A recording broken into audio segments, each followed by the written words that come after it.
There's an old saying in Tennessee, I know it's in Texas, probably in Tennessee, that says, fool me once, shame on you. You fool me, we can't get fooled again. You know, if you remember, when Jesus was arrested, right, before he was sentenced, one of his disciples cuts off the ear of one of the Roman guards that were holding him, right, because he slaps Jesus in the face. And the disciple quickly strikes him and cuts his ear off, and Jesus picks his ear up and grafts it back onto his head, instantly. So that part, right, like he says something along the lines of, if I wanted to, I have 10,000 angels under my command that I could kill all of you with, right? Something along the lines of that.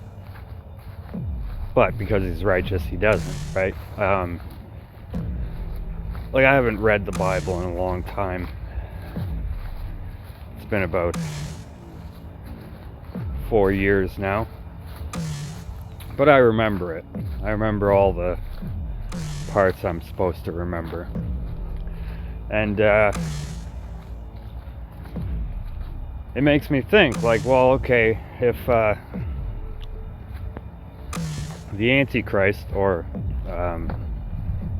in place of Christ, or Satan's Christ, or the would-be Christ, whatever you want to call him, he's the exact opposite of the real one, right? Because he's the son of Satan. Satan created him as an avatar for himself to take over, right? Just as God did that with Jesus. Satan does that with the Antichrist, right? It has nothing to do with being a successful businessman or whatever. There's lots of people like that, and there has been lots of people like that all throughout history, and super evil people too, but it's not what's being described in the Bible, right? Like, it's a supernatural person that can perform supernatural feats, right? So if he's the same, let's say, as above as below, right?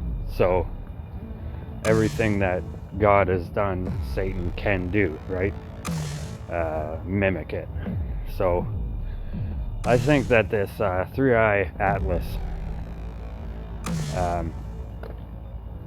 well, a lot of people are thinking and hearing and all this, that it's reptilians, right?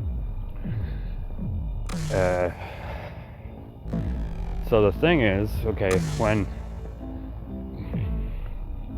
when Satan fell, he became a dragon, right? So the image of a fallen angel is reptilian, right? So most likely the reptilians, if that's indeed what's going to happen, when they show up, they're most definitely fallen angels, right? They're things that were created before us, and they don't die. So when you think about it, okay, if Christ has control over 10,000 angels, right? Or maybe it was 10,000 legions of angels, which is a lot more, but either way. That means the Antichrist will have the exact same control over the fallen ones, right? So most likely they will show up at the same moment that the Antichrist reveals himself, or they show up and make it happen, right? Like, more than likely the person is insane, right? And doesn't really understand what's happening to him. So the reptilians are going to take control of him and tell him what to do, what to say, how to look, and all that. And they'll appear to him as loyal servants to carry out his will, right? Even though they're using him to destroy humanity. I'm just saying that it's going to be closest to Earth December 19th, right? So, more than likely, if a rapture type event is going to happen, that will be when. Because if they do show up, they're showing up for that specific reason, because the negative Christ is walking the earth. Right? So Satan's angels will have to carry out his plans for him, right? Which means taking control of his son and all that. So, like, I've seen them, right? Like reptilians, not just on television. Like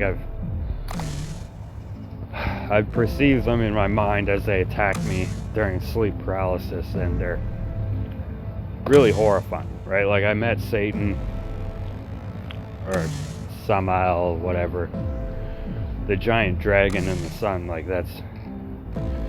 they look kind of like him, only, you know, our size. So they're horrifying as fuck, right? Like, I would probably say that most people, because most people don't understand that these things exist, when they first see them face to face, they will most definitely have a heart attack in fear. Just like it says, the things coming in the clouds are going to cause men's hearts to fail, right? It's because they're scary. They're really fucking scary. Like, you know, like, if you can imagine that an angel is like the most beautiful thing that could ever be, right? Because it's 100% righteous and can't do wrong because it has no free will. It's pre-programmed to do all good things, so its image itself would be the most good thing, right? So the exact same thing is for the opposite, right? It would be the most horrifyingly wicked, evil, predatorial looking creature that you've ever seen.